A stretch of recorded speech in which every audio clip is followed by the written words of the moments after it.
Les agriculteurs français bénéficient de larges subventions européennes via la PAC, qui leur permettent d'être compétitifs mondialement. Leur première préoccupation est de maintenir ce rang.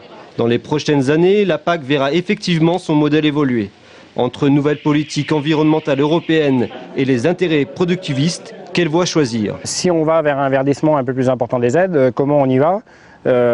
Comment on essaie d'engager les gens là-dedans, parce que je pense que malgré tout c'est le législateur qui décide et que même qu'on n'en veuille pas quelque part, on peut toujours la refuser. Enfin, le verdissement des aides, on peut toujours le refuser, mais on voit que c'est pas forcément dans l'air du temps. À partir de 2013, la réforme de la PAC sera effective.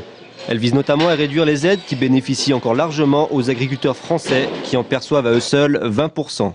Une baisse qui va mettre à mal une partie de la profession déjà fragilisée. Aujourd'hui, les difficultés en production animale, on va le mettre au pluriel, elles sont un petit peu différentes selon les productions. C'est des prix de vente qui sont relativement bas, on va dire, plus touchés encore certaines que d'autres. Et c'est aussi aujourd'hui, hélas, des coûts de production qui sont relativement élevés et des coûts alimentaires qui sont en augmentation importante.